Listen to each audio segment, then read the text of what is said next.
right here. This magma did not have enough pressure to make it all the way out, so it solidified inside the walls of our volcano. When rock hardens inside versus outside, like in the fresh air or in the elements, inside it cools much harder because it cools much slower. So Devil's Backbone is very hard rock. That's why it has resisted erosion. That's why it's sticking out more than all of the other layers in the walls of our volcano. And they call it the Devil's Backbone because it kind of does look like the backbone of a creature crawling in or out of our lake. This first spire that we see here is around 500 feet tall and 50 feet wide. To give you some kind of context, our boat is around 50 feet long, so that's the width of this first spire here. You can see it goes up most of the way and then jumps over to the right to continue out towards the outside of the mountain.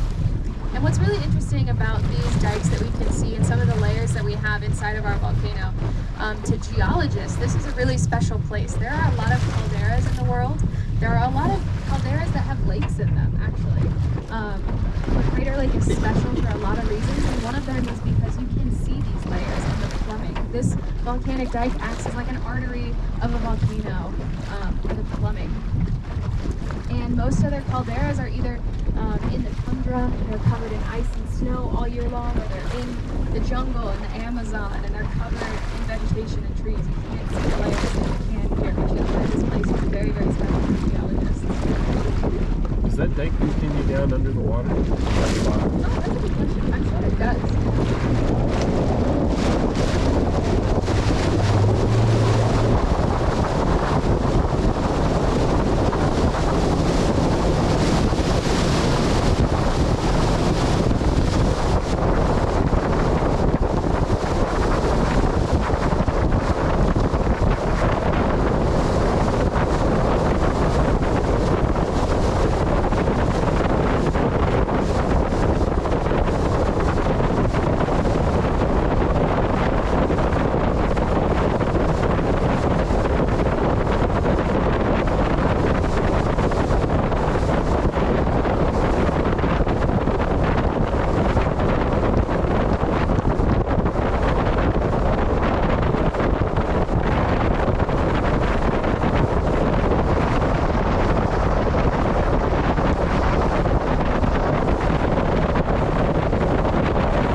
No,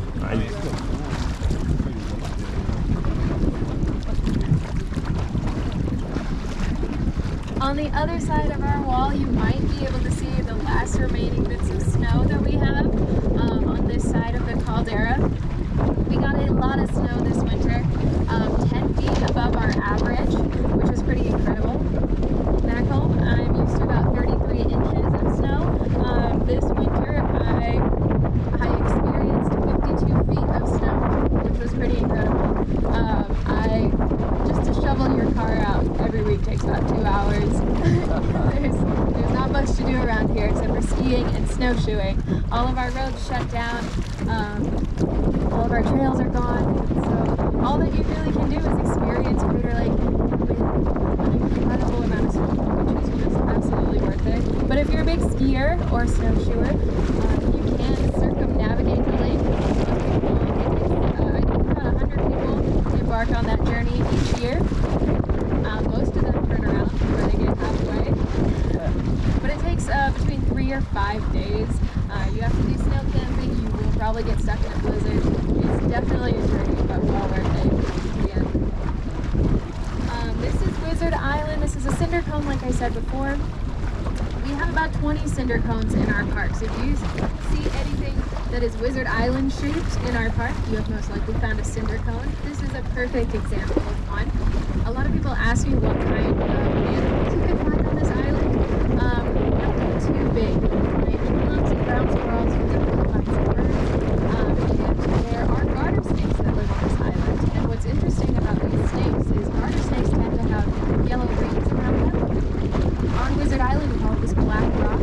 They have evolved to not have those rings anymore. This is one of the only places in the world where garter snakes do not have those yellow rings because all the snakes with the yellow rings got picked up by birds, and all the ones with darker ones continued to survive and breed, and now we don't have any more rings.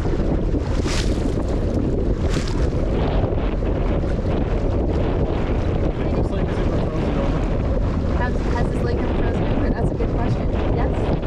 The last time it completely froze over was in 1949, so it doesn't happen very often. The last partial freeze was in the 80s, but it takes a lot of cold weather to freeze this lake. Our summers don't get very hot, our winters don't get very cold, so it's not often that we get any kind of freeze on this lake.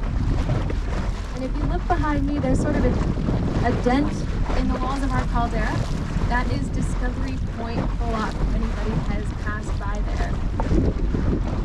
Discovery Point is where we believe that European Americans first saw Crater Lake. His name was John Wesley Hillman. He was a prospector that came out to Oregon looking for gold.